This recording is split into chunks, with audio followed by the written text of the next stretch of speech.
Tu ne dois pas négliger tes songes et tes visions. Tu sais, le Seigneur nous parle par différents moyens. Et les songes et les visions sont les moyens que le Seigneur utilise beaucoup pour parler à ses enfants. Et même si tu ne parviens pas à décrypter ou encore à interpréter vraiment ce que tu as vu en songe, ça ne doit pas être un moyen pour toi de banaliser ce que le Seigneur t'a montré. Car l'Éternel ne parle pas en vain.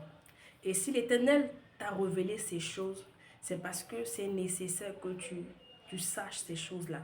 C'est parce que il a trouvé utile vraiment de te montrer ces choses-là. Et toi, tu ne peux pas négliger cela parce que tu n'as pas l'interprétation, parce que tu ne comprends pas ce qu'il veut te dire ou le message qu'il veut t'apporter. Car les songes et les visions que nous avons, bien aimés, ce sont des messages que le Seigneur nous apporte. Vous savez, même si tu n'as pas l'interprétation, tu dois aller vers celui qui t'a montré ces choses-là, dont l'Éternel, et demander à ce qu'il te donne la compréhension de ce qu'il t'a montré, qu'il te donne la révélation. Ça a été le cas avec Zacharie. Il a eu une vision, mais il ne comprenait pas. Et l'Éternel emmena son ange qui a interprété la vision pour lui. Vous savez, c'est normal pour les païens d'être pris au dépourvu par des situations ou encore par le diable. Mais c'est anormal pour un enfant de Dieu d'être pris au dépourvu par l'ennemi. Dieu est dans sa parole. Et la Bible dit qu'il révèle les choses cachées à ses enfants. Et aujourd'hui, beaucoup de chrétiens sont pris au dépourvu par certaines situations. Ils sont toujours surpris par l'ennemi. Et ce n'est pas normal. Mais qu'est-ce qui est à la cause de cela? On va aller dans le livre de Job, le chapitre 33, à partir du verset 14. Il dit, Dieu parle cependant tantôt d'une manière, tantôt d'une autre, et l'on n'y prend point garde. Au verset 15, il dit, il parle par des songes, par des visions nocturnes. Quand les hommes sont livrés à un profond sommeil, quand ils sont endormis sur leur couche. Au verset 16, il dit, alors il leur donne des avertissements et met le sceau à ses instructions afin de détourner l'homme du mal et de le préserver de l'orgueil. Et donc, ce qui fait que certaines situations nous surprennent ou bien que vous êtes pris au dépourvu par l'ennemi, c'est parce que tout simplement, vous n'avez pas prêté attention aux choses que l'Éternel vous a révélées de par des songes ou de par des visions. Vous avez tout simplement banalisé. Parce que Dieu prévient toujours. Dieu avertit toujours. Et quand il le fait, c'est pour préserver vos vies.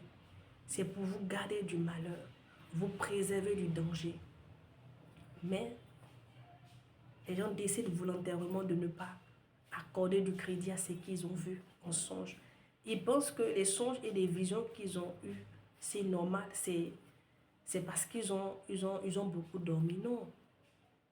Il y a des personnes qui ont cette difficulté-là à avoir des songes. Et donc, quand tu as des songes bien-aimés, réguliers, c'est que le Seigneur bien-aimé, c'est le moyen par lequel le Seigneur passe pour te parler, pour t'interpeller. Et aussi, par moments, nous sommes parfois dans des saisons où nous sommes censés faire des choses. Et l'Éternel parfois se révèle à nous pour nous faire comprendre dans quelle saison nous sommes ou dans quelle saison nous allons entrer. Et il nous montre ce que nous sommes censés faire dans la saison pour certainement bénéficier de ses grâces, de ses faveurs et aussi d'être épargné vraiment de beaucoup de choses. Et dans les songes et les visions que tu as, tu ne dois plus banaliser cela. Ne te dis pas je songe beaucoup, non. Tu sais, si Joseph avait négligé ses songes, imagine un peu ce qui allait arriver à l'enfant Jésus.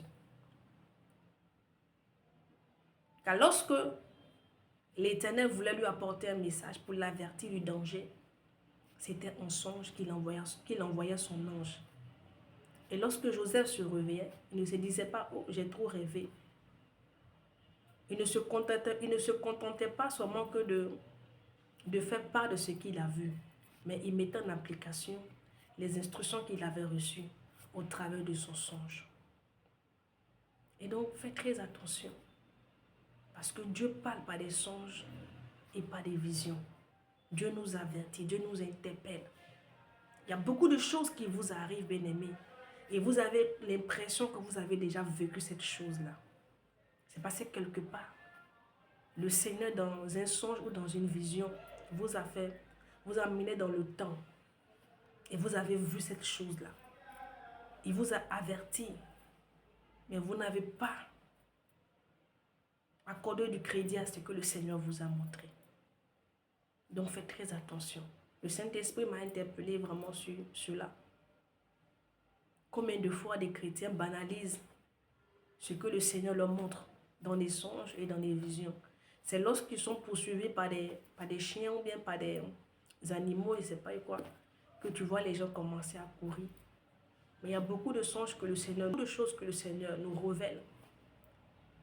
Il y en a d'autres qui sont cryptées. Mais il faut chercher, bien-aimé, à comprendre vraiment le message, le sens, ce que le Seigneur veut te dire. Parfois, le Seigneur, il cache vraiment la révélation pour nous emmener à le chercher, pour qu'en retour, il puisse nous donner la révélation. C'est pas parce que tu as eu le songe et que tu n'as pas compris que tu dois passer à autre chose. Tu dois accélérer, si je peux le dire, l'Éternel qui t'a révélé ce songe afin qu'il te donne l'interprétation. Parce que si tu les as montrés, c'est parce que c'est nécessaire. Parce que c'est très important. Parce que Dieu ne fait rien au hasard. Donc, ne néglige plus tes songes et tes visions. Que le Seigneur te bénisse.